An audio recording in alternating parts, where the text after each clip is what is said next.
welcome, and we appreciate everybody being here. We also appreciate the people that are on 1981. Thank you for tuning in. We're going to start with our partners from Coldwell Bankers. They are, I think I'll introduce you. Don't leave yet, Christine. It ain't over yet. Okay, with the three of you, I guess. Stand, please. I think you all know them. It's Christine, Amy Diller, and Dana. Yes. Right? Dana, we hadn't seen you in a while, Dana, so thank you for coming. And Jen is probably out selling somewhere, right? Hope so. Okay, we're going to start with Christine's going to make a report. You guys have been really busy. You ladies have been really busy over the last 2 months. So tell us all about it.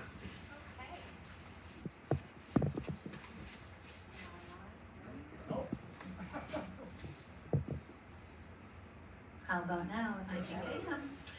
Well, hello everyone, and thank you for setting us up so nicely. We have been really busy this month. In fact, it's been a great month. We've had, just in these 4 weeks, we have actually closed on 7 properties. No, closed on 6, but we're also in contract on 1. So just about 7 have closed in 4 weeks. We have great new residents. We have 3 couples, 3 single women, 1 single man. There's a lot of new residents coming in right now, so if you see people that you don't know, you know how difficult it is these first weeks that they move in. So introduce yourself, say hello, try to welcome them as they're just trying to get acclimated in. But it's been a great month of activity. We have currently 7 listings for sale. And what's great about these 7 listings, as you know, in the past we've had a lot of one kind, and those are really hard when we have 5 or 6 of the 1 bedroom, 1 bath, and that's not what the buyer wants to see. They want to see a variety. Well, right now these 7 listings that are on market are a variety. We have just 2 1 bedrooms, we have a 1 bedroom den, we have several larger condos on the corners with 2 bedroom, 2 baths. So a nice group of 7 listings to show our prospects. So that's been great. In comparison, because we always like to compare, Villa Marin currently has 26 listings. They have, in the same time period, closed on 3. And year to date, our year to date is fabulous. So from January to current, this current month, we have sold 14 condos this year and villas. And this time last year, the same amount of time, we sold 9. Now, also, if you remember, that was when the assessment or the damage was happening, and we weren't really sure about what that assessment looked like, and some of our buyers were hesitant and they waited. But we're doing really well this year.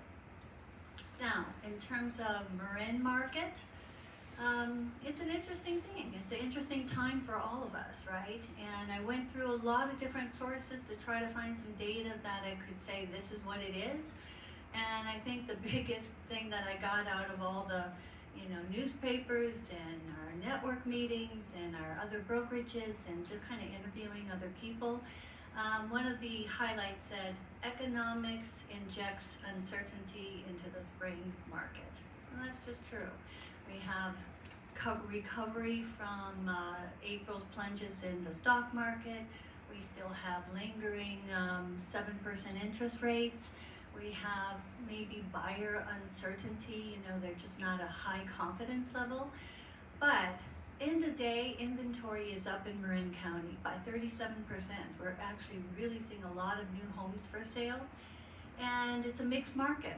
What we do know is that these factors make a difference. If the house is absolutely in move-in condition, aggressively priced, professionally staged, in a prime location, and outside of a high fire risk, that house will probably sell very well and probably with multiple offers. Other ones are just getting one offer only. One offer we're seeing that a lot. So that's kind of the story today. I think that you're all pretty savvy about it and looking at it yourselves as well. But it does make a difference because we do help our buyers who come into Smith Ranch. We help them try to sell their homes sometimes as well. So these factors of what's happening in Marin County really do play into how many people are successfully and smoothly moving into Smith Ranch as well. So, any questions? Have a question, Jerry Lewis? Just a comment. I think the ad that you're now running showing all of Smith Ranch is spectacular. And so much better than just seeing one unit. But it shows the whole property, and I just think it's wonderful. Oh, thank you, Jerry. It's got to impress the public, I'm sure. No, that makes we do get a lot of response from that ad. In the past, we were doing Marin Magazine, and it seems that our real market is much more the newspaper. We do get a lot of response out of that, so thank you. Somebody else? Really? You have questions?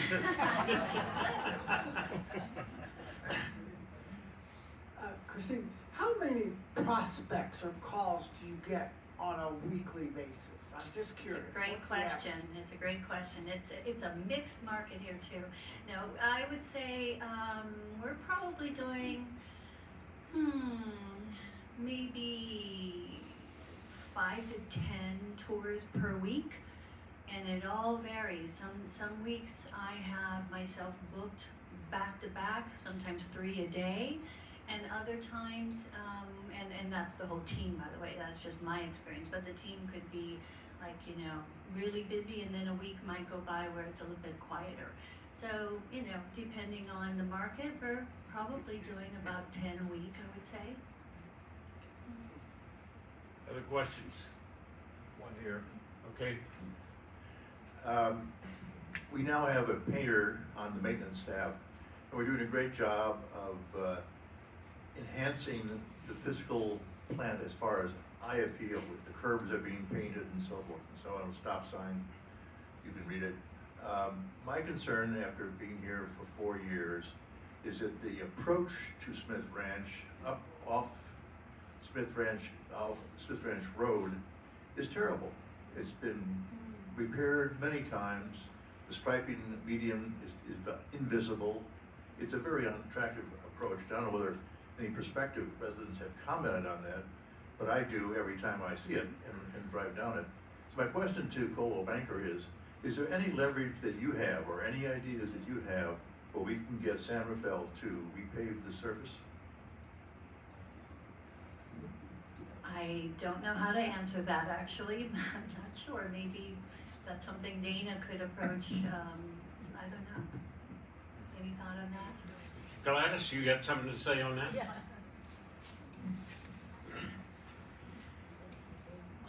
My experiences with the city and with working in different commissions, they have the same trouble everyone does.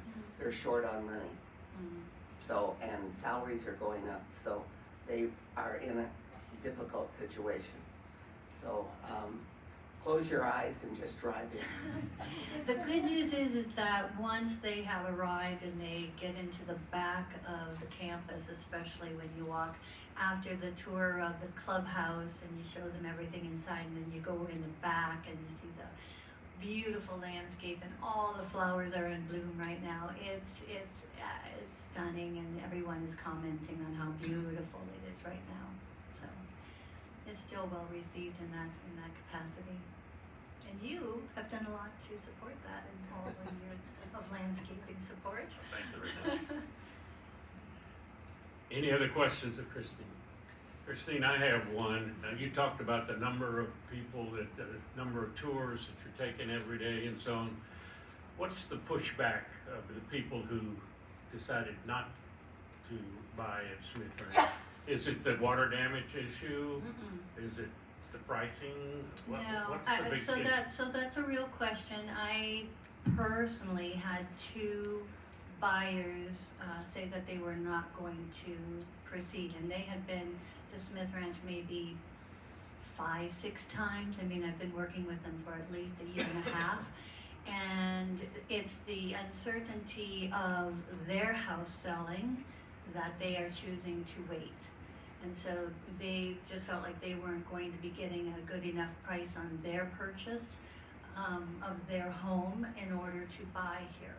So that one was just a recent phone call. And then another one that I got was someone who was out of state trying to sell a condo in Portland, Oregon, and the same thing, they said their market is dead.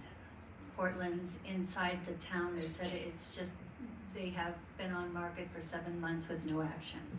So just something that, you know, is affecting buyers coming in is what happens outside of Smith Ranch. Christine, you and I met this morning. I huddled with the Coldwell Banker team. One other item we brought up was that culturally right now, people are a little more resistant to leaving their single family home and not feeling like they're ready to move into a senior community. They may be 75, 80, 85, thinking, no, I'm not ready to move in yet. And I think that's a challenge that we have as well too. For sure. I mean, sometimes you think up here that you are younger than everybody else. Oh, really? But once they get here, they're actually really, really happy. I've always seen that, so, yeah. One last question I have is the people who are looking, is there a price level? Are we escalating prices out here about what Marin County is? Yeah, we're holding nice appreciation here, and we're stable. And I think that's something that's really important for Smith Ranch to understand, is that Smith Ranch is a very stable financial investment, and that's probably one of the biggest attributes, is when you put your money down, you're feeling like it's not going to depreciate in 3 years' time. And you know, some of the other communities have had depreciation, and we're not seeing that so much here. Okay, Sarah? What are common responses from people who visit about the physical plant, criticisms in particular? Criticisms of the physical or of the condition of the condition? buildings, the conditions in the garden, the layout, anything that's commented on. It's usually in, you know, it's just my answer on this. You would have to ask the whole team, but in my experience, the comments are generally very, very positive. And we also talk proactively, like we always say, by the way, we're going to be getting new upholstery and new carpet and so forth in 2027. You know, we're always updating things, and as much as we can, we have a long-term planning committee. I mean, all those types of things we try to teach or educate the buyers so that they know that we're not stagnant. But I think the biggest issue might be the meal plan still. They need to understand it clearly that it's worth having 20 meals per month, and it's mandatory, and sometimes that mandatory statement is a hardship because they want to travel or something, but that's really the only hesitant I get. I really don't see and hear too much about the look of Smith Ranch. It's usually received in a positive way. Okay, well, thank you very much, Christine. Lots of questions today. Yeah, and thank you for the whole Thank team. you. We appreciate the job you do and the way you represent our wonderful home here. Now we're gonna have speaking of wonderful, we're gonna have Scott Newman is gonna give us a presentation that's very important, and he'll make it fun. Pull out my wallet for you there. I won't put that on your next evaluation. Okay? You know, Sarah, I think one of the things that maybe we heard a couple of years ago was the bocce ball court. I think that was constantly a focal point, not in the positive, when people were looking at that, and we're just blessed on that improvement that we have out in that area. That looks just significantly better. Okay, so I'm trying to sprinkle in some presentations now that we have a little more time every town hall meeting, and we're going to try to get managers to come in and do a little presentation about what's going on in their operations that might be of interest.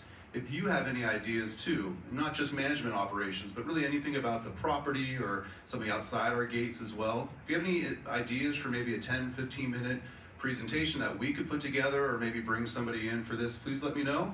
I'd like to hear what you'd like to see out of these town hall sound bites, if you will. Today, we're going to talk about one of our P's, and the board has the answers in front of them right now, so they can't say anything. The managers have already gone through this exercise, so they can't say anything. And Coldwell Banker, I think I already blew my bluff with you earlier this morning, so you can't say anything. But the 5 P's of community association are the 5 P's that usually dominate the challenges of a community association. So put on your thinking caps and think, if we surveyed 100 residents, what would be the top 5 P's? So they're words that begin with the letter P that create the most, not challenges, but maybe the most amount of phone calls and the most time spent focusing on. And I'll start with the first one, because that's always the hardest. This is number 5. We're gonna go out of order. We're gonna start with 5 people. People are, you know, part of a community. Everybody has different ideas. Everyone has different opinions. Everyone would like a blue napkin, and then everybody would like a red napkin, and then everybody would like a paper napkin. So we always have to challenge ourselves to think, what do the people want? Moving on to people on number 5. Number 4, we're going to go to pests, and that's not the same as people. Those are actual pests. So let's think about all of our common areas and all of our shared living environments. We never want pests kind of getting out and about, and we had a nice presentation in our FY article recently about fleas. I would include that in the pests, but there's so many more when we live in this beautiful nature environments. Number 3, pool temperature. That's another one that we spend a lot of time thinking about here at Smith Ranch. So P, pool temperature. Number 2, any ideas where we're going? What's the next one on the list? Number 2? Parking, there we go. That's great, yes. Never enough parking. Even though we feel like we live on 35 acres with a 4-story garage and a whole bunch of asphalt, there's still always need for parking and parking considerations. And finally, our last one. What was that?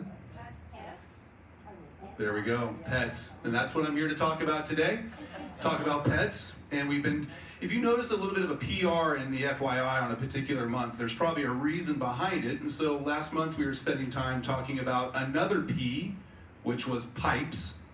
That was in April, or plumbing. And this month we're going to be talking about pets and just all the different positives and challenges that come along with pets. But I first wanted to introduce some pets to you. These are our managers' pets. And out of our 5 managers, 4 managers have dogs. So today, I'm going to introduce to you Sonny Liston. And after I've given you a little presentation, I want you to yell out who you think this dog belongs to. So Sonny is 3.5 years old. He's a boxer with selective hearing, not no hearing, but selective hearing, and loves to run the trails off leash. Holy moly, that's not good to put in writing, but loves the nature. Who do you think this dog belongs to of the managers? Yell it out there, you can't be wrong. Danielle. Danielle. Kevin? We've got Danielle Uwalde, who is celebrating her birthday today. So Danielle, where are you? Happy birthday in French, there you are. Okay, moving on. Birthday cake tonight? No, maybe later this week though, we'll talk about an important birthday. Okay, moving on, we have Jet and Jazz. These are miniature schnauzers. The note here is that Jet, I don't know which one's which or both, but one's a roving security agent and the other, maybe both, are snack assassins, which I can imagine is just nipping those snacks right out of their hands. Any thoughtful guesses on who these 2 may belong to? Jack? Monica, okay, good guess. Any other guesses? Fred? Fred's contract staff, he's not a part of this today. Kevin Bauer, there we go. All right, Kevin, nice to meet your dogs, Jet and Jazz. Moving on, we have Baby Dog. Look, wearing a scarf, I think. There we go, dressing up the dogs. This is Baby Dog. He's 15 years old. and loves being anywhere with his parents and snuggling. Isn't that great? Any guesses? We're whittling down the list here. Gotta be Lila. Gotta be Monica Thomas. There we go. Finally, we have Tucker, Cassia, and Cooper. Let's get this straight. All right, Tucker's a poodle mix that's 1.5 years old. Cassia and Cooper are mini golden doodles. Cassia's 3 years old, and Cooper is the son of Tucker and Cassia, 7 months old, and they love going to the park and running crazy. What manager comes home to Tucker, Cassia, and Cooper? No way, Scott, because I am not coming home to 3 dogs with 3 kids. So Lila Beck, proud dog owner over there too. I do not own a dog, I'll be honest with you. So while we're talking about dogs today, I have my own pets, and one's still in diapers. Okay. So I wanted to just go through this, and every slide moving forward is going to have a very famous dog. Some will be obvious, some will not be obvious. This one should be obvious to you. Do you recognize this pooch? Rosie, that's right. Jerry, where are you?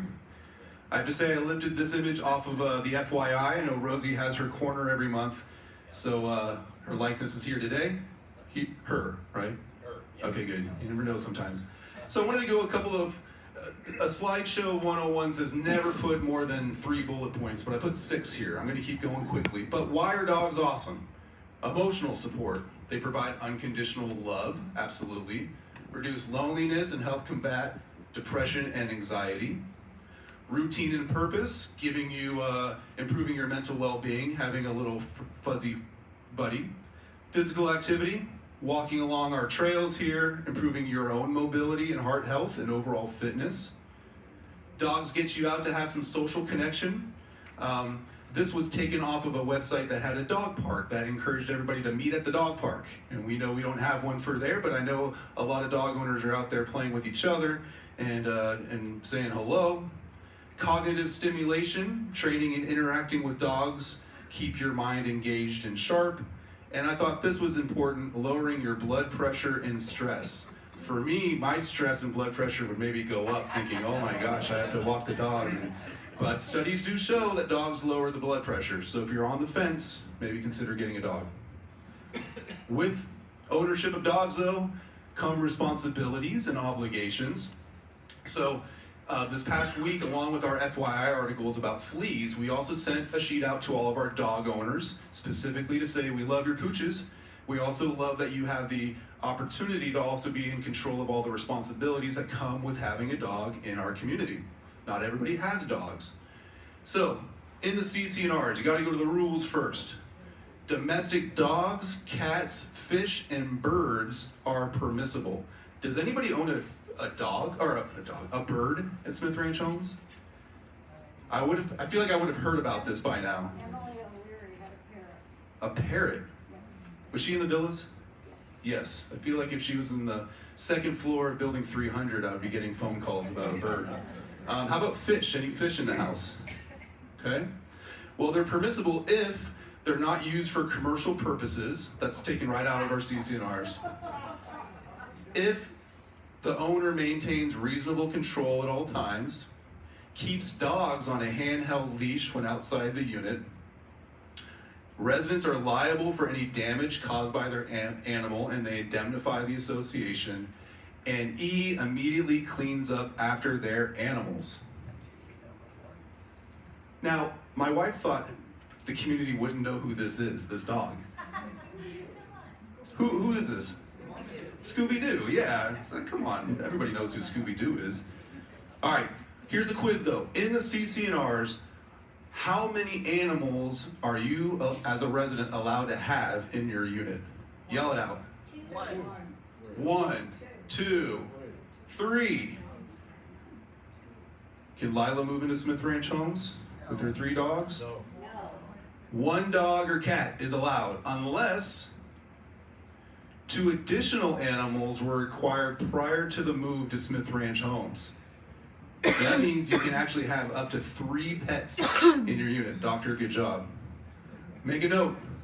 Smith Ranch Homes can prohibit animals, though, that it determines to be a nuisance to any person of reasonable and normal sensitivity. I really enjoyed bolding and italicizing that because what is reasonable and normal sensitivity? Who knows? But there is a clause in there to note that we have to make sure that our furry pals are not nuisances. The board can also allow, and boy, I don't know if you knew this, board, but you can allow additional pets prior to occupancy here at Smith Ranch. So if Dr. Doolittle wanted to come to Smith Ranch, you could allow him to bring his ark with all of his other animals. Okay, now board member or residents, you can't say this. Managers and staff, do you know who this is? Oh, I wanted, okay. I figured the generation of the residents would know who this is. Sarah, do you know who this is? It's a German Shepherd. German Shepherd. Danielle, do you know the celebrity name of this dog right here? Rin Tin Tin. Okay, good. But dog parents, all right, probably didn't make this font too big. Leashes must not extend more than 6 feet. So not only do you want to have a handheld leash, but you don't want it to extend further for tripping hazards. Access. Get a question about this all the time. Can dogs come through the clubhouse? No. Technically, no. They are not allowed in the clubhouse, the grill room patio, and the pool areas, except for qualifying service animals. That's another town hall meeting presentation in its own right there.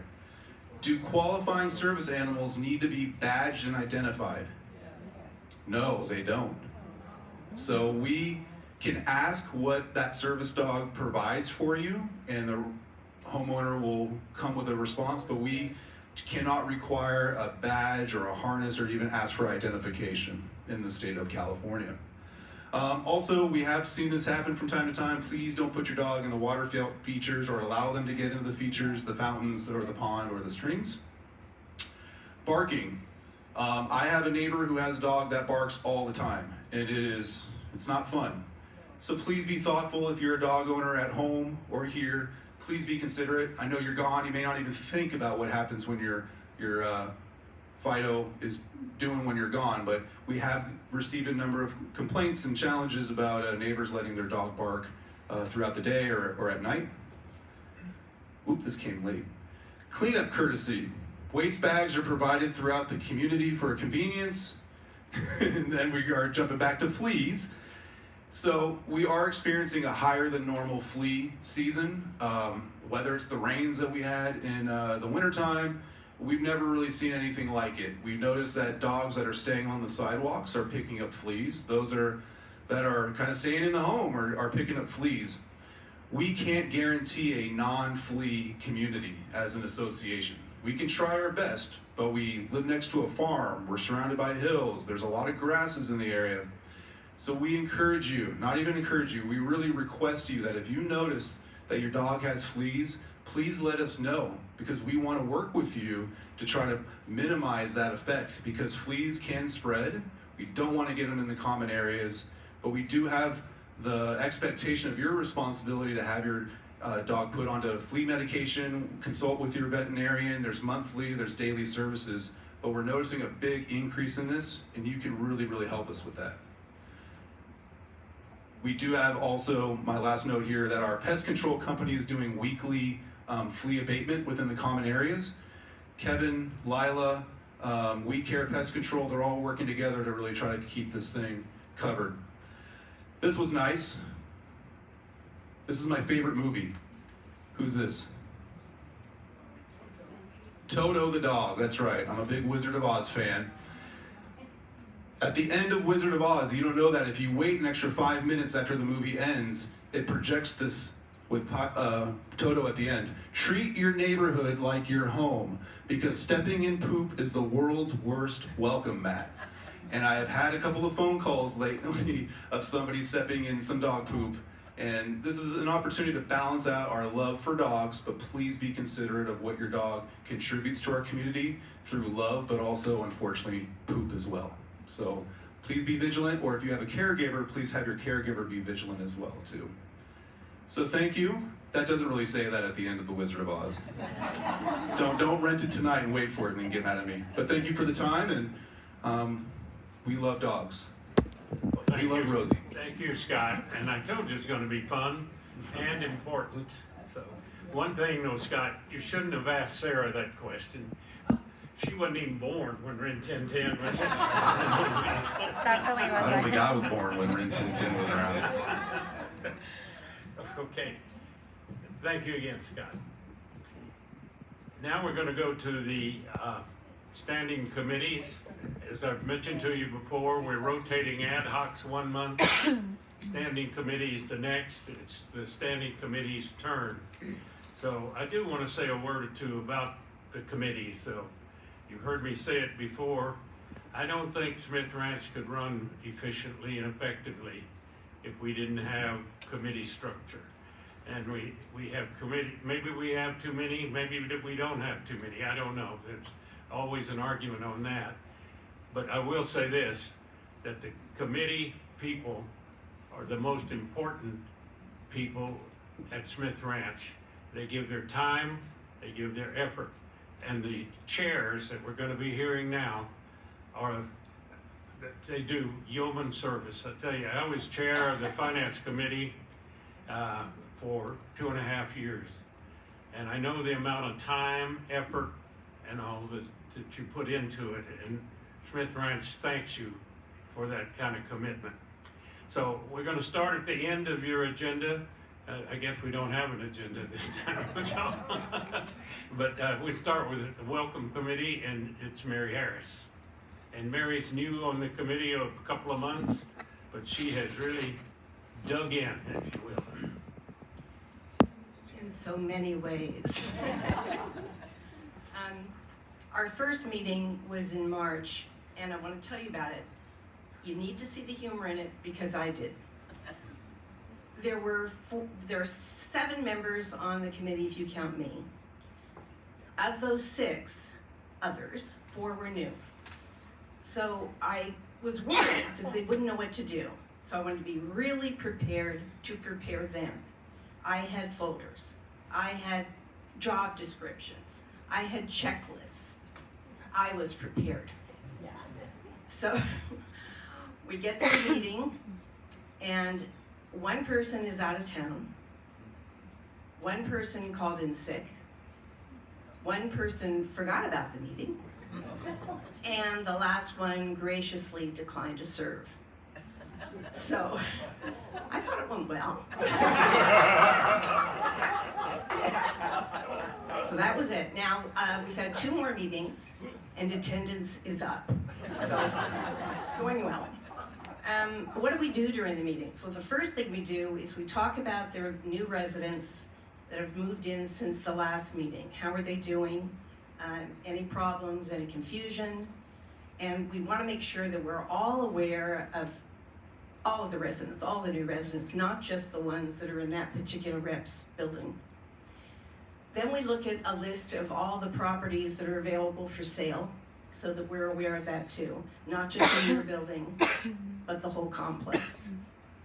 And then we look at a list of names of people who will be moving in. We have their names, their phone numbers, we know what unit they're going in, and that's about all we know.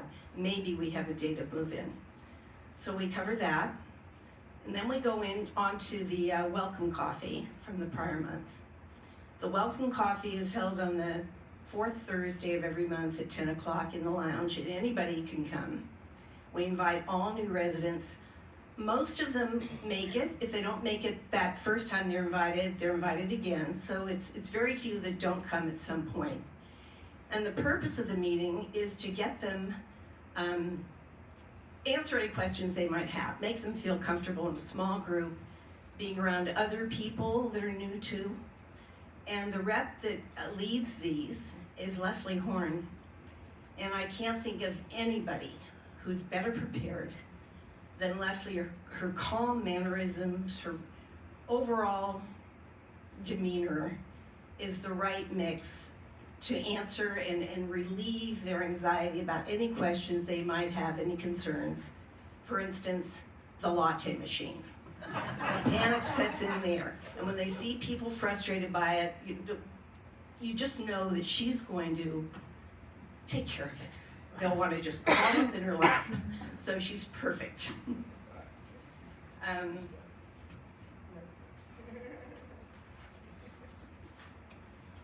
The questions that usually come up. I talked last time about the getting access to the property for helpers. But the other one that comes up is always about the meal plans. And we try to answer their questions, and the more we say, the worse it gets. Because you can see this glazed look on their face that they're not gonna go near that dining room because they're so confused. So the dining committee has come up with tips. It's a 2-page insert into the welcome folder, and it explains in a very concise way the ins and outs of how many meals you get, where you can use those tickets, explains the menu, the entrees, how to make a reservation. That freaks people out. So this is just a concise way of explaining it, and it's a Cliff Notes really to the whole process. And it'll probably be helpful to people who have lived here for a year or two but still don't know quite what to do. So thank you, Welcome Committee and Dining Committee for providing those. A rep from the Appreciation Committee also shows up, and that person's job is to explain the appreciation form that they will find in their welcome folder. You know, there's a maintenance form, there's a landscape request form, there's a Scotty's Market form, and that appreciation form is often lost in the shuffle, and people don't realize how important it is that we make these contributions. We are a no-tipping facility, and this is the way that we can acknowledge the people that we're so dependent on. So that starting this year, well, we did it last year too, but this year it's going to be every month. We discussed the next welcome dinner, figured out what our jobs will be, our tasks, and that will be on June 17th, where we will be welcoming 15 new people, give or take. So any questions? No questions? Cliff, you don't have a question? Mary, thank you very much. You're doing a wonderful job moving into that assignment. We appreciate you. Win Black is not feeling well, but is Nancy Monterosa here? There's Nancy. Okay. Win, I talked to Win this morning, and I said, well, who's going to be taking your place? And he said, well, the vice chair, Nancy Monterosa, and people will appreciate that because she's a lot cuter than I am. Oh, that was very sweet of him. But I waited to the last minute to send him a text saying, okay, I'm getting ready for the 2 o'clock meeting. The 2 things I thought I would bring up with your permission, I didn't get his permission, but I'm gonna say it anyway. That the committee is reviewing the changes to be made to the staff liaison responsibilities. That's the staff liaisons to the standing committees. And the second thing our committee is doing is we will be forwarding to the board to change the organization and operation policy regarding spouses being on the same committee. There was a comment period, I believe, that ended a few weeks ago regarding that. And that's the only 2 things that I hope he wanted me to say. Any questions? Okay, thank you very much. That was quite concise. Okay, now we'll have Jack Holm. Jack's the chair of the maintenance committee and doing a wonderful job for Smith Ranch.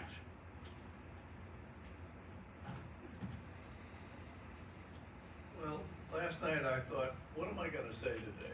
And it'd be hard to beat Mary's act. She did a good job, so, and I won't try to do that. But we had a safety walk today, and it was very, very educational, because we went all through building 500, and we learned in detail about the new air conditioning system and heating system we have. And Kevin showed us a diagram, and I'm going to use this room as an example. We went through all the things that allow the temperature to be what it is today, you know, and in doing that, just to give you an idea, because you'll hear these terms along the way, and I think it helps you put them in perspective. But in the wintertime, we have up on the fourth floor.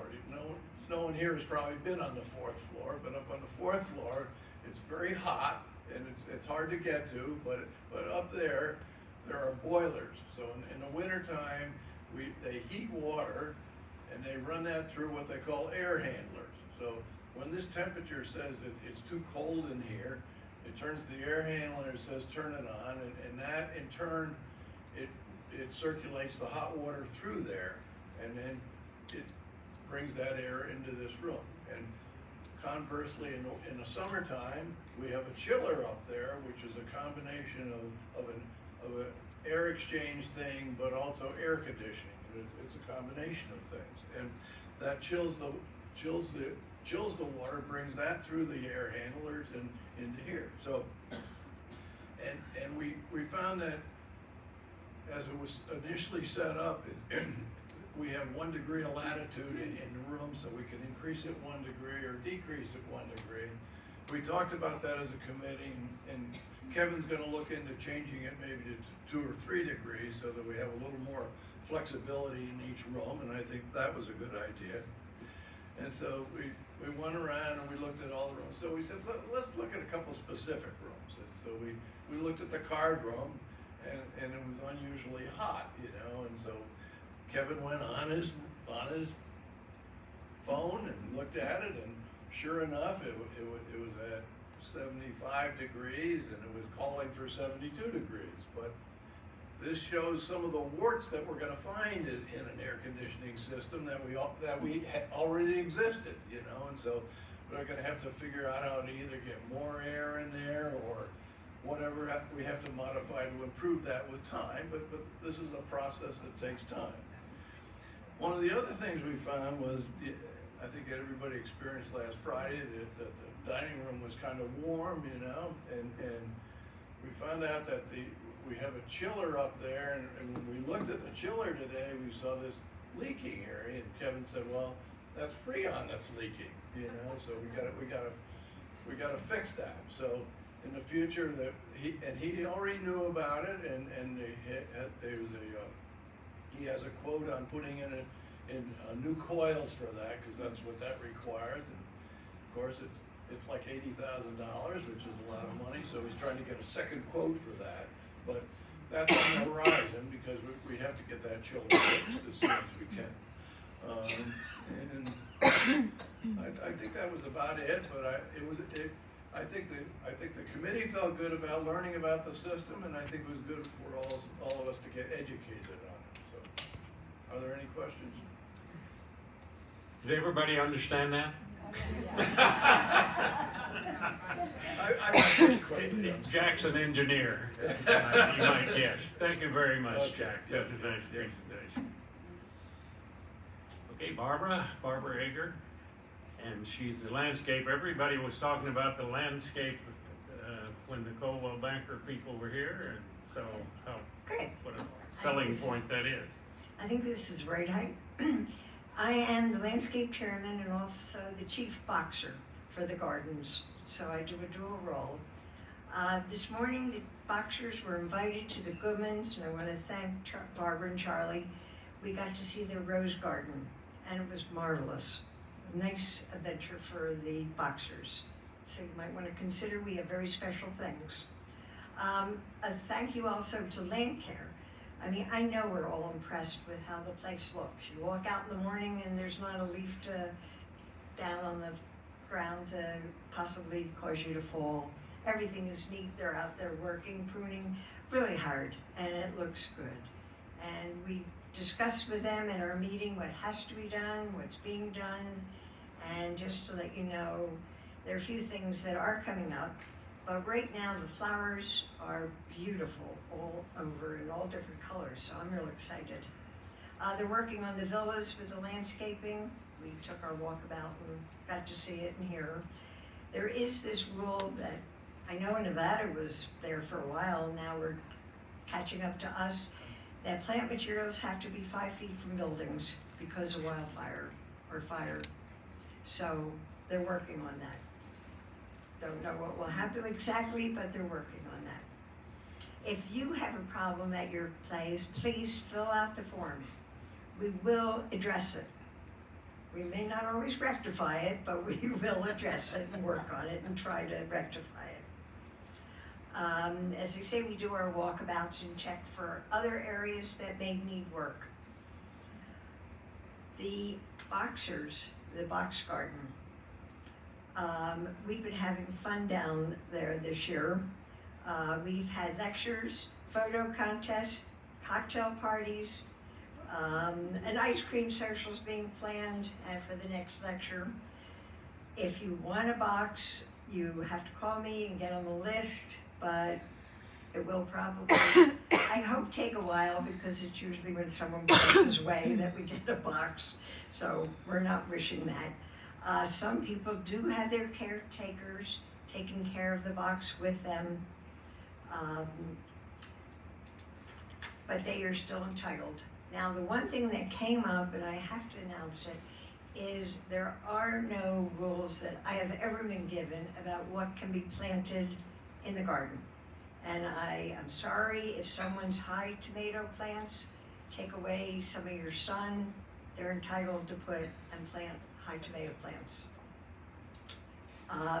The other thing I did write to our group is some people, as they're getting older, are having trouble weeding, and we now are I'm organizing a help committee that we can keep them keeping their garden and have someone help them weed or take care of the weeding or arrange for whatever they need. Let's see, and last thing, I'd like to welcome you all to the garden. We take our walk every day and go down the garden. There are benches there. It's gorgeous. I don't know how many of you have not been in there, but it's worth walking in.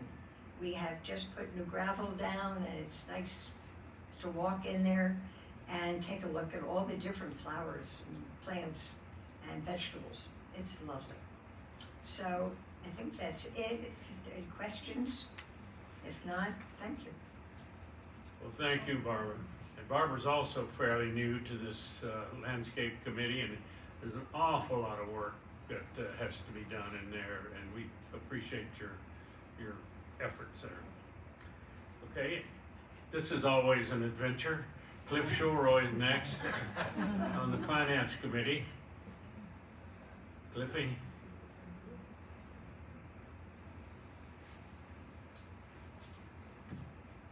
I'm not sure if Glenn's referring to my presentation or my activities when he talks about an adventure. I've had a few of those, yeah, and a few mishaps along the way. But hi, everybody. So your Finance Committee is busy looking after your money and trying to spend it wisely along with our staff here. We do have a full complement of members on our committee now. We have David Berkowitz, Mike Dudson, Ian Leverton, Jerry Lewis, Bruce Morris, and Greer Goldman, and myself, Cliff Shulroy, as the chair. We're always looking at things, and we've been active in a couple of things here. One you may have heard about is the covenant conditions and rules rewrite. Mike Dudson is the representative from the Finance Committee on that group, and I understand that a draft has just been completed by the attorney. The first draft has been completed like in the last day or so. So that process is moving along. I've been asked to serve as the assistant treasurer along with being chair of the Finance Committee and serving on the condominium remodel ad hoc committee. So Smith Ranch is keeping me a little bit busy. Just to let you know, every check that goes out of here is reviewed by at least 3 or 4 people before it leaves. Well, not before it leaves, but before it gets filed away. So a lot of eyes on our payments going out. We have, and I don't know if it's been announced, but we have not maybe, not acquire is not the right word, but contracted with new association management software, and that the installation of that software, the vendor is called Northstar, will be taking place this year. It's a comprehensive package, and once it gets installed and all the bugs get worked out, sometime, 12 months from now or something, it probably will be a great asset to us. An update, the audit for 2024 has been completed by Levi, Erlinger and Company, our outside auditors. We have received a draft report. We've reviewed it, made some comments on it, and then Bill Erlinger, who is a senior partner at the firm, he is on vacation. So when he gets back, we hopefully will have our wording differences worked out, and we will be able to issue the audit for 2024 fairly soon. We continue to work on insurance matters. Earthquake insurance is still high on our list. An insurance update to all of our residents as to what the residents should consider in their own personal insurance in terms of condominium homeowners insurance, earthquake, etc., will be coming out at some point in the next month or two. Monthly financial statements. We made some improvements on our financials, and I am here to say the balance sheet, at least from this accountant's standpoint, is looking pretty good. And yeah, that's about it. Okay, questions of Cliff? Oh, just to let you know, Karen's not here. They're not feeling well. Unfortunately, we were in Austin, Texas for our oldest grandchild's college graduation, and now we got 3 more graduations, 3 granddaughters graduating from high school this year. So in the next month and a half, we're going to be off for high school graduation, so next event. I have a question, Cliff. The last open board meeting, our surplus was $230,000. Do you see that holding up? I know we've got insurance payments coming up that are budgeted to come up, but what's your gut telling you on that?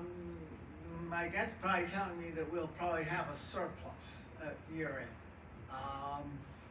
Primarily because some of the things that were in the budget anticipated, say, to start on January 1st aren't starting on January 1st. They're not starting until July 1st, for example. So that delay will cause expenditures to be less than budgeted, and therefore will probably have a little bit of a surplus. But it's a little bit early to tell. What you want to have happen is if you've done the budget correctly and everything works out and your crystal ball is perfect, that you end up the year with 0. You don't have a budget surplus, you don't have a budget deficit. You end up at 0. That's what you want. But that never happens. Gary, you have anything to add to that? No. I'm keeping tab on the times, so I can do a report on that afterward. Okay, any other questions for Cliff? It's a very, very important committee, and Cliff does a wonderful job. Cliff is a CPA, a working CPA, as well as has his own businesses. So he's got a lot of qualifications. Our finances are in good hands, so I'll put it that way. Okay, next is Bonnie. Bonnie Rogers is taking Sandra's place. Sandra and Richard, I understand, are in Yosemite for a few days. Good afternoon, everybody. A big thanks to Danielle and her staff for putting on such special brunches for both Easter and Mother's Day. Residents raved about the food, especially the desserts, and the festive atmosphere. It was apparent that everyone had a wonderful time, including the staff. The Memorial Day barbecue is coming up, and the dining committee is working with Danielle on the menu, which will be similar but not the same as last year's. When you make reservations, you'll need to indicate whether you wish to be seated inside or outside. If you are outside and your party is 4 people or less, you will be seated at a community table, while parties of 5 or more will be at their own table. We're looking forward to a beautiful sunny day for the barbecue, but of course there are provisions if the weather doesn't cooperate. Please remember to bring a hat. The umbrellas don't move, but the sun does. Last month, we invited residents to contribute a family recipe to Danielle for a dessert that could easily be duplicated and served in the Smith Ranch Homes dining room. Since Danielle has only received a few recipes and Maria, our pastry chef, has been away on vacation, we've decided to extend the deadline for a couple of months to July 1st. Someone besides Win Black needs to be memorialized for a recipe. Now that the weather has warmed up, please come and join other residents, families, and friends on the grill patio for lunch. It's a lovely place to be outside and to enjoy the flowers, the greenery, and the sound of the water and the excellent food. Please specify when making reservations if you'd like to be inside or outside. Members of the dining committee are Sandra Norberg, Chair, I'm the Vice Chair, Elizabeth Lampert, Secretary, Pat Bradshaw, Ruth Dudson, Carol Scarce, and Joanne Testa. Dean Porter is our board liaison, and Danielle Uhaldi is our staff liaison. Does anybody have any questions? Good job, Bonnie. Thank you. Questions? No? Thank you very much. Okay, next is Lynn Brown.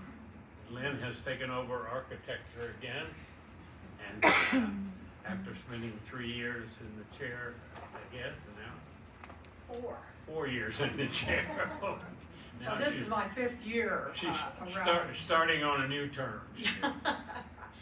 Well, this was a perfect segue, hearing Christine's talk from Coldwell Banker and some of the things you said too, Scott, because what you were emphasizing about how wonderful Smith Ranch is exactly what the architecture committee focuses on. And that's keeping the lovely ambiance and aesthetic that is here in both our buildings and our grounds. So in order to do that, it means that we work with most of the other committees. And that's exactly what Architecture Committee has been doing for the last several years. Some of these projects have taken a little bit longer, or a lot longer than we wanted them to, i.e. the bocce court, croquet court pathway. But guess what? There is light at the end of the tunnel.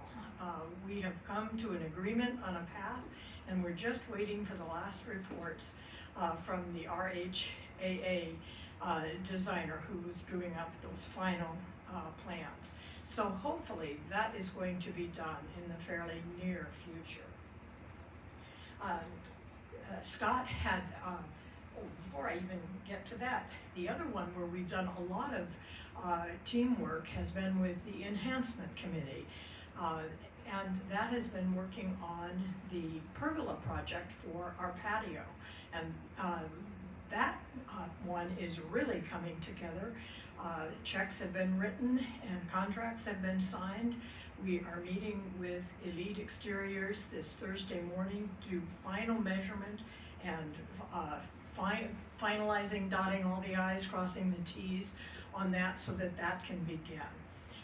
And Charlene is soliciting funds so that we can add for more of the furnishings. So you probably have seen some of that. You've seen the pictures of the furnishings that have been approved. So hopefully we'll have all of that ready to go when the pergola is constructed. Scott has asked the Architecture Committee to look into pool furnishings. All of a sudden we realized that the chaise lounge there are broken and they don't look very good.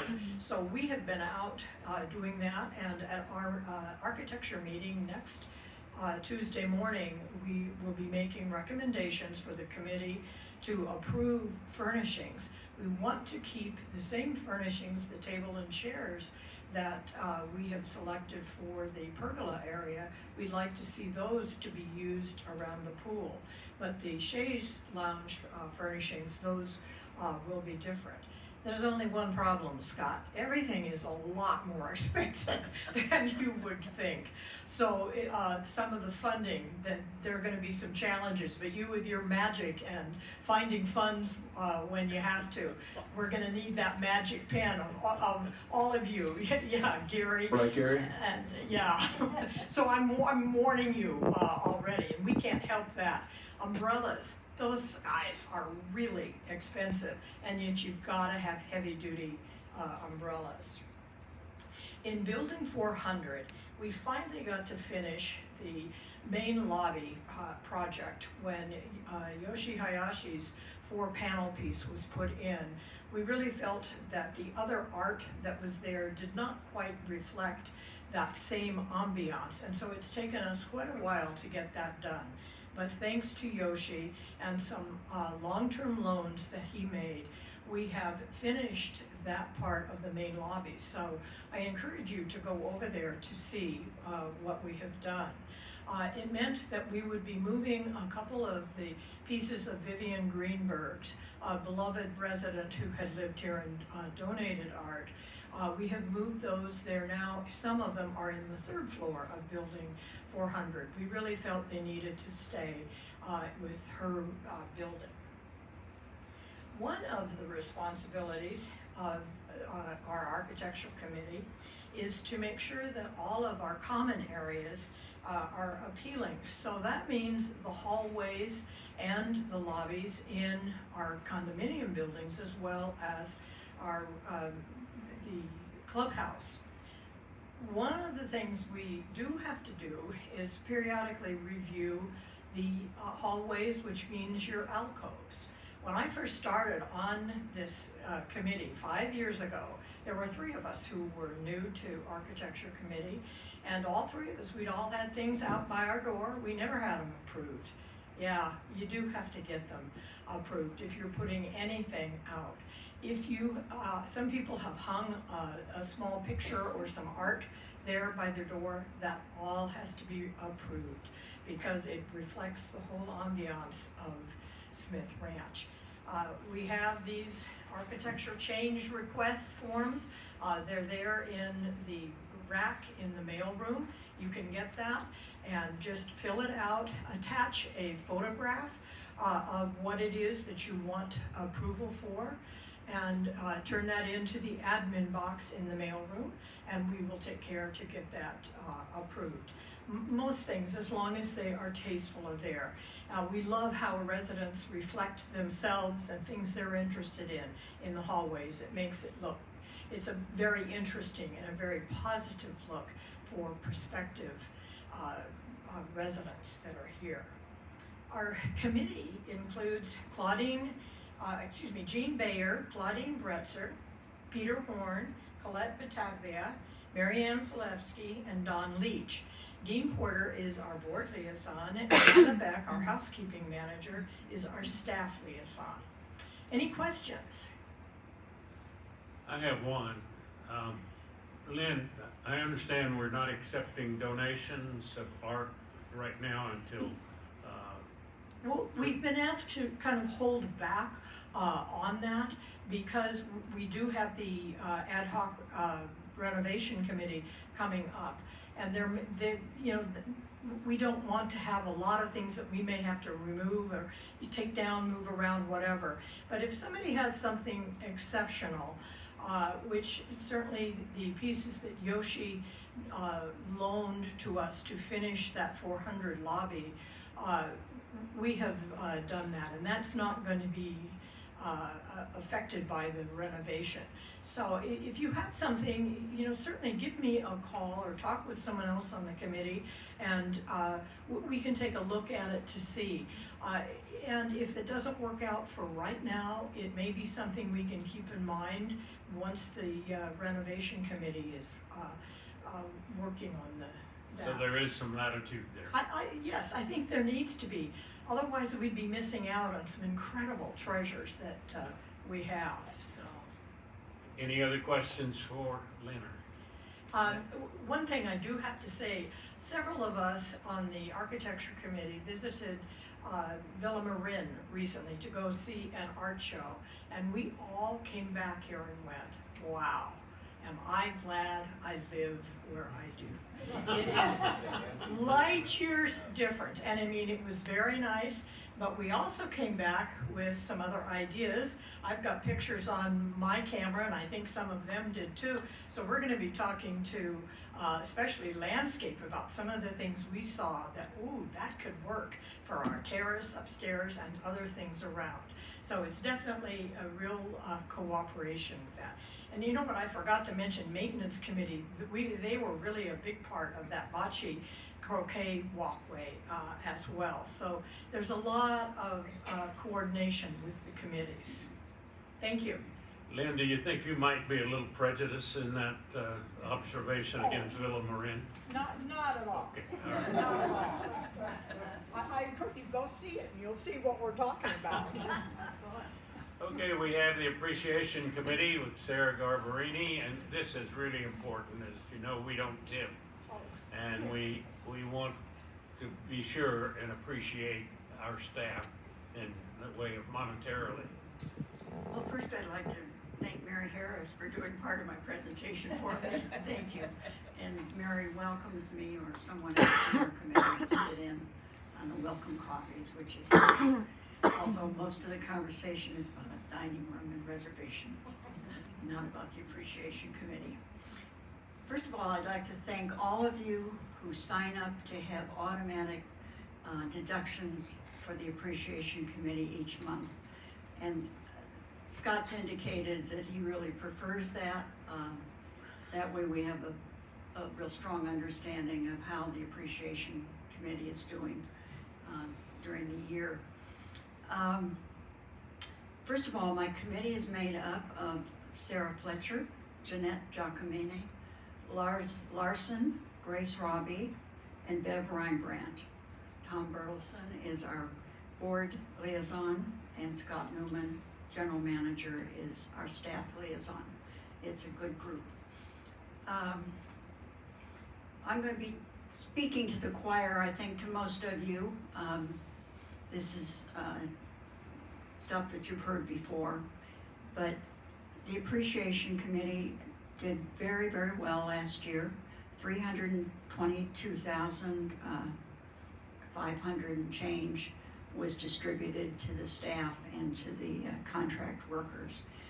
And in the past, the staff has been asked whether or not they'd like to receive that in increments, twice a year, but they really like it at the end of the year because it helps them with holiday gifts, bills that may have built up for them, special projects they have in mind, and I know that they appreciate it. And we appreciate them. I might encourage you, if you aren't already doing this, to say something nice if one of the staff people does something special for you. I know I was talking to Romero about all the good things that I'd heard about him, and I got a really big, wonderful smile from him. I don't think we can tell them often enough how much they mean to us. And this is a wonderful way, the Appreciation Fund, to let them know in a very concrete way how much we appreciate what they do for us every day. The suggested amount, and this is all voluntary, of course, is $100 to $125 per person each month, or $200 to $250 for a couple. That doesn't mean that you can't give more than that, and if you can't give that much, give what you can, but we appreciate it. Does anyone have any questions? If you have any suggestions that you think of about how we might reach people, we're specifically really trying to reach the new people as they come in, because they're overwhelmed with so much information. But if you have any suggestions about what else we might be doing, please stop me or pass this on to those people that are on my committee. Thank you. Got a question Yes. here. Are you gonna cause me trouble? I wouldn't think of causing you trouble. No, if a person wanted to change their current contribution, is the form in the mailroom to do that, or do we just do it via email? I'm just not sure, I wanted to. I believe I did it by email. By email? I think I did. Scott, you Can have answer one that? input on Yeah, that? there's a hard copy in the mailroom, and then there's one on our website as well. We prefer for you to fill out that form because it makes it a little more official, and there's a way that you could retroactively apply that new amount to prior months if you wanted to. So I'd suggest you do that and then put it in the administration mailbox or submit it online, and it goes to Gabriella. And I have some of them here today if any of you have Just lost happen yours. to have, right? Any other questions? Got one back here, Sally Torrance. I don't know how many of people have used Richard for help with their computer or Lars to drive them somewhere, but when you do use them, I've always given a donation to either appreciation or to enhancement. They are very wonderful and useful people in our community to use. Thank you, Sally. Good I point. said Lars, didn't I? Yeah, but it's to scholarship, He likes to scholarship, appreciation, or enhancement. Thank you, Sarah, and thank you for what you do. We have another question, actually. Well, I think maybe this is a little more of a statement. I usually just send a check once a year. And does that require anything other than just sending a check to use to the appropriate committee? Sarah? Would that go to you, Scott? Oh yeah, we'll take once a year checks. Yes, Absolutely. Absolutely, that We'll is the take your other- money any way you want to give it. That's the other option is to write a check. And some people choose to do that. And just so that I'm clear, I send it to whom exactly at Smith Ranch? If you put it in the administration mailbox in the mailroom and just write appreciation on it, it'll find its way to the proper office on the 3rd floor. Okay, thank you. Thanks for that. That's a good question, Daphne. Thank you for mentioning it. Any other Any questions? more questions? Thank you very much, Sarah. Really important. Okay, now we have the inevitable Jake Solomon.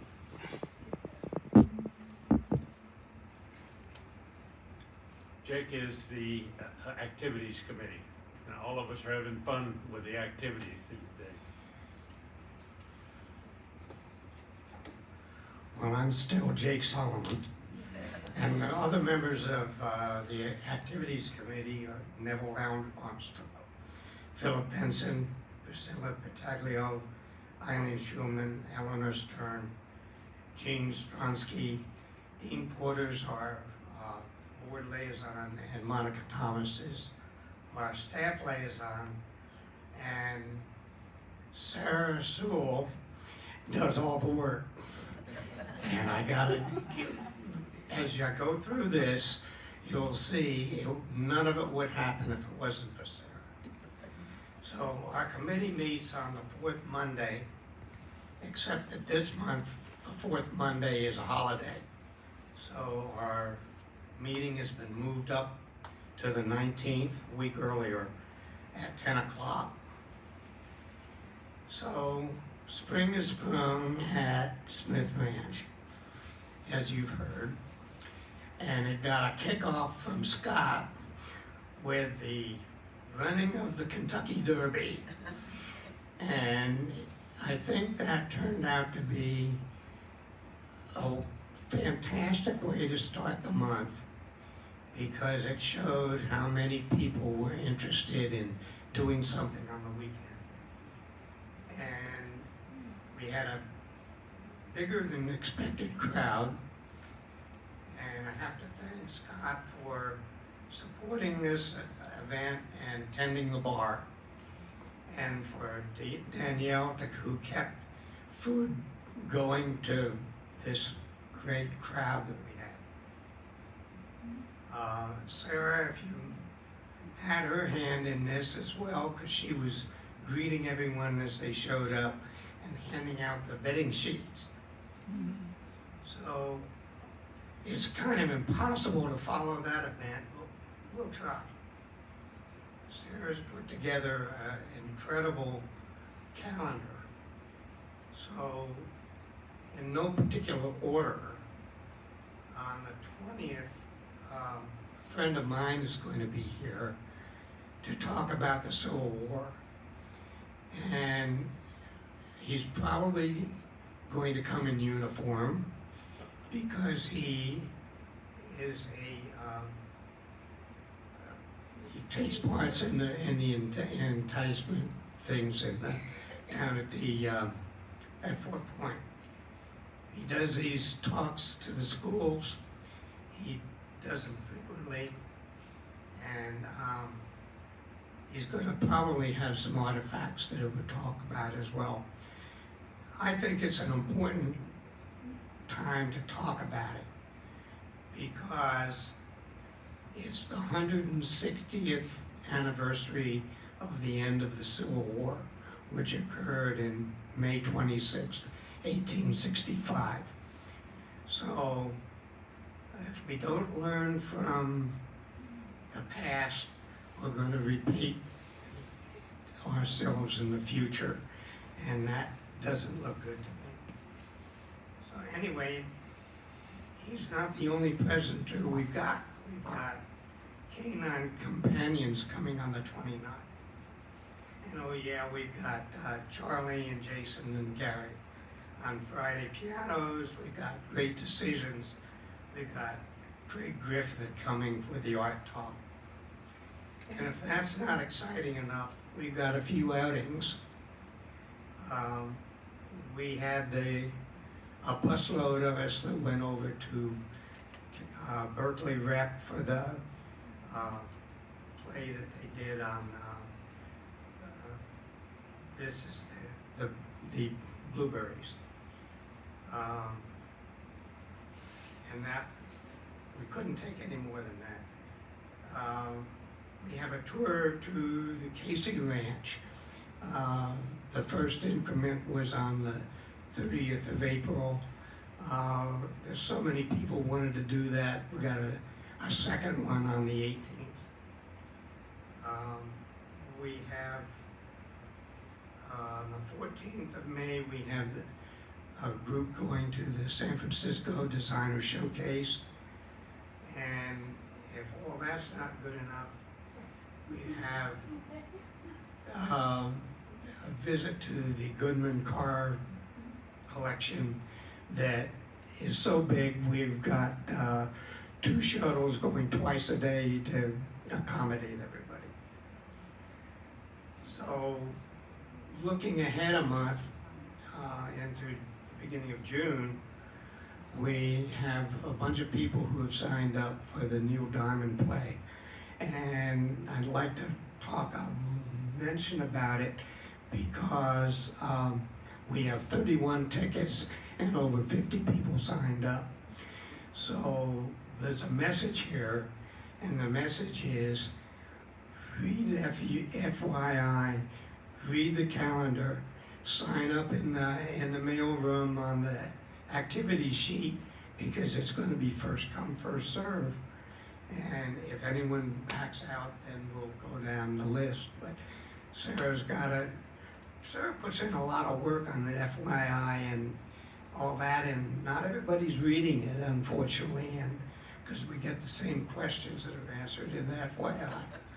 So please take a look at that stuff. And it's a lot of work to put it out, and there's a purpose in it. So we'll keep on having exciting things if you guys keep coming. We're here for the residents, so it's good to see a lot of people turning out. Thank you. Anybody have questions of Jake? Jake, thank you very much. You know, we are only having standing committee people this month, but I did say in a memo to all of the chairs, if an ad hoc committee chair has something that they need to impart, that we would certainly make time. And Linda Danford with the library committee has got a very important discussion.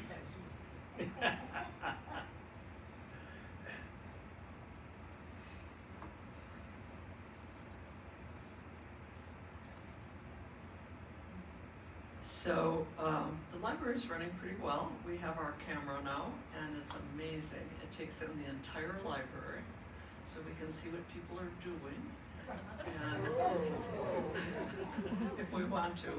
And actually, somebody dropped a bunch of books on us on sometime between 4 p.m. on Sunday and noon on Monday. So I am meeting with Fred this afternoon so we could go over the recording and see if we can figure out who it was. There's a bunch of really old stuff that we do not want with no name on it. So that's my message to everybody is, no, we're watching you. And I am gonna order books hopefully in the next month. Everything's gone up, as we all know, and books have gone up a lot, and my budget did not go up, much to my dismay.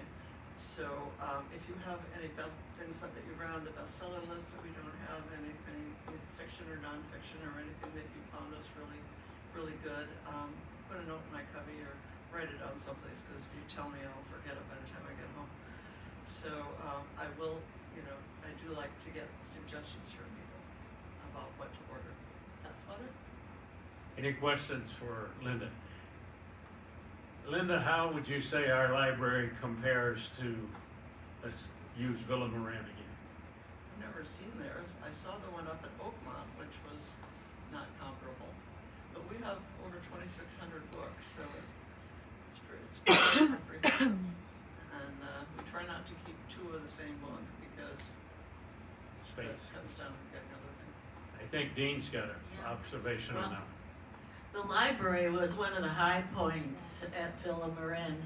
They have a fireplace, Glenn. They have a working fireplace, and it's what, about 3 times as large as ours? So Maybe not, maybe maybe twice. not more books, but Yeah. even the room is larger. Yeah, and places to sit and read. Okay, Linda, your budget just went up double. Well, if we've got 2,600 books in ours, we should be able to accommodate 300 residents, right? Yeah. Okay.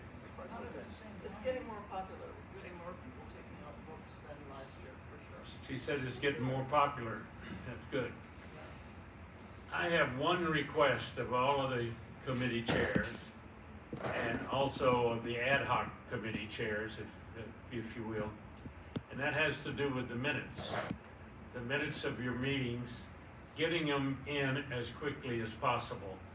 We're ending up on Friday night before the open meeting, putting packets together, our staff is, and we have to chase down minutes. We need to have minutes from every meeting in that open session packet. So we ask you, please, the next meeting is May 27th, the open meeting. So if you can get those in at least 3 days prior to us having the meeting, we would very much appreciate that. Or then we're going to be sending out, we always send the board packets out on Friday before the meeting on Tuesday. So please help us with that. It'll help the staff out tremendously. Okay, now we'll have an open session, open forum. Any question you want to ask, any subject, we want to be very transparent and try to answer them as best we possibly can. Charlene first. Well, Glenn, I thought you were going to give me a few minutes. Oh, okay, I had forgotten that. You're right. Thank you for bringing that up. Linda reminded me before the meeting that she would like to. So you have to, Let me know. Well, I just want to take a quick minute to bring you up onto the patio campaign. Lynn did a good job and gave some of my remarks. But it is going well. And first, I want to just thank the many people who have already made a donation. Many of you said, oh, I wish my donation could be larger. And that honestly doesn't matter. I mean, any donation of any size. But what really matters to the committee and to me personally is your support. It means a great deal to us because this is our biggest project to date. And to have your donations and your encouragement means a lot. I think we are really going to see an enormous change out here.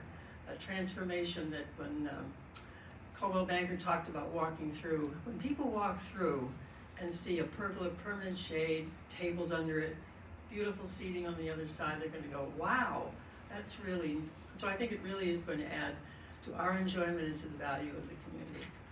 And we're almost there. Things are moving along. The, as Lynn said, the pergola man's coming to get the final questions answered. There was some of the furniture that had to be ordered because we're ordering special cushions. That's been done. We're almost to our goal, not quite. So if any of you are still thinking of supporting the project, it's not too late, and we encourage you to do so. And again, the committee and I give you our real thanks. Thank you, Charlene. Okay, somebody raised their hand back here, I think. Daphne White, I couldn't see her. Yeah, I have a question about, to Scott, actually. It's about the initial presentation, which was about dogs and poop and pets and whatnot. I wonder if it's possible to have more places for us to put the blue bags with the poop, because many of the receptacles that I see around say no pet waste, which leaves us with those of us that are dog owners with very few places to actually deposit those blue bags. And I would like to suggest that there be more. Yeah, I think we welcome all that sort of feedback. In particular, if the dog walkers have suggested locations that they feel like are along a walkway that's highly used and there's just not one there, let us know. I think we do need to strike that balance between the aesthetics and also the function of the community. So let's put more out there. We'll just find a balance on what works versus too many. So good feedback, and anybody, you included, Daphne, if you could let me know where you'd like, I probably would even tie in the architectural committee just for a little feedback on that too, but let's put the receptacles where they need to be. Thank you, Scott. You're our poop guy. I also have one more question to ask about pets, since I have this little dog. Is it okay to carry the dog? I can carry her because she's very small, through the places where she's not allowed to be, such as the clubhouse? Because I come in through that, go up the elevator, and go out the door. You can let maybe the poop head, I guess you just called me, right? The policy does read no dog or no pets in the areas, not walking through. I think the spirit is to keep those animals out of those locations entirely, whether they're being walked or carried. The accommodation is made for the service pets, but no, I wouldn't say carried would be a way to get around that restriction. I'm welcome any other feedback though, nonetheless. That's just kind of my read and expectation. Any other questions? Any other issues? We see Carla. Hi, I'm Carla Dayton, N601S. I had some specific questions about our preparations for wildfire. I want to know, is there screening over the gutters? Is there screening over the chimneys? Are we cutting back 5 feet of vegetation from the walls, the outside walls of the buildings, as recommended by the fire marshal? And are we cutting back tree limbs that are close to our buildings? I just would like to know where we are in those preparations. Good question, Carla. Tom, I know you have a close relationship to the landscape committee, so I'll ask you to help me with this one. I can at least say that Land Care has a very close relationship with the landscape committee to make sure all defensible space is managed on an annual basis. Scotch broom remediation, you may have also seen across the main road up on the hillside, which is an area that we own as well. We spent a lot of money and time in the last few years to clean out that area that's been neglected forever. So Tom, any other landscaping enhancements that I think we can share? Well, we did discuss this actually at our last meeting, and finding out what the law is relevant to ourselves. And we are not required at this time to remove all vegetation 5 feet from the buildings. The simple answer to your question on the limbs is absolutely. We annually trim back trees that approach the building so we don't create a fire ladder. So we do that. And we're monitoring what the fire department is going to require of us, and we're cognizant of that. And we're trying not to therefore install new plantings that are close to the buildings, but we'll sort of wait and see as to what the requirements are. As you may have heard, we've been inspected annually by members of the fire department, and they have a list that they provide in response to that review of all the buildings as to what has to be removed, and which we do. And the second list is suggestions that we consider, and then we always take those under review. So we are we are following all the rules as presented to us. In terms of actual engineering as well, when we did the roof replacement in the villas, as an election, we put in something called Vulcan vents, which are ways to mitigate any embers that are floating within a wildfire to spread within rooftops. So when we have the opportunity to make a decision to be more aggressive against fire abatement, we always take that turn when we can. So I think we should be pretty proud of the operations on how we're handling wildfire management. I think what I want to impress upon the community is our movement to work on fire management within our own buildings and how we respond. So I don't want to deviate too far from your original question, but this does bring in how we're starting fire drills within the buildings this month. And I think that's also an area that we're really focused on. Mrs. Dayton, do you have any other follow-up questions about that? Just to, any other? I did not hear, so I didn't hear screens on top of chimneys. I will look into we don't have typical chimneys like a regular single family home that would have a screen like that. I know we did fire and seismic improvements back in 2005, a total retrofit. So I could look into the fire preventative measures that we took and follow up with you or the community at a later date. And gutter maintenance? We do gutter cleaning annually, not even maybe twice a year, Kevin? I think Kevin is in the back. Maybe we just do it once a year. Gutters and downspouts. Thank you. Okay, Sarah? I'm coming. While you're walking up, Kevin, is Kevin back there? No. Okay, he left. I'm gonna go with once a year we annually clean our gutters.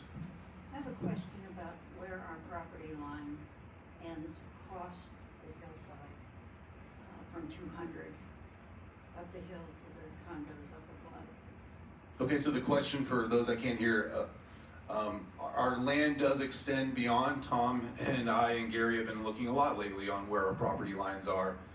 Across the cul-de-sac, because you come down North Redwood, there's the cul-de-sac, and then there's the hillside that leads up to that small business campus. Is that the area that you're looking for? I'm talking about, I'm in building 200 on the 4th floor.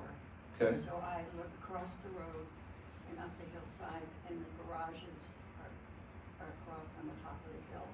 Okay, so the hilltop apartments are on top. Yes. Okay, everywhere that has been cut back, that's our property line.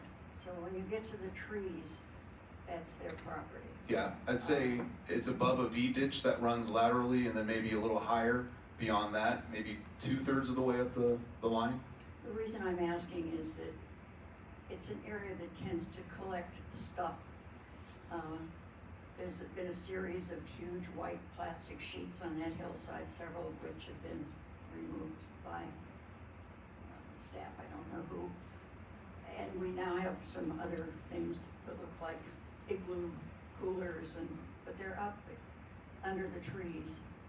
And there's another white plastic sheet that the greenery is growing up around it, so I haven't bothered. Okay, let us know when you see those things. We really want to jump on that, because if one cooler's there, that'll have babies with more coolers, and all of a sudden more garbage. And we know how hard it is to let that genie back in the box, if you will. We saw that with cars and other areas, so let's hear about it and jump on it, and we'll be happy to attend to it. Any other questions? Barbara? I just wonder if we can take more. Here's the mic. If we can take some consideration into having more activities at night. Not all of us go to sleep at 8, and they can be resident-run activities like the trivia group, or even a movie at night, or we can get Heidi to play and dancing. There are things that can be done that we don't need staff to be at, and not everybody does go to sleep at 8.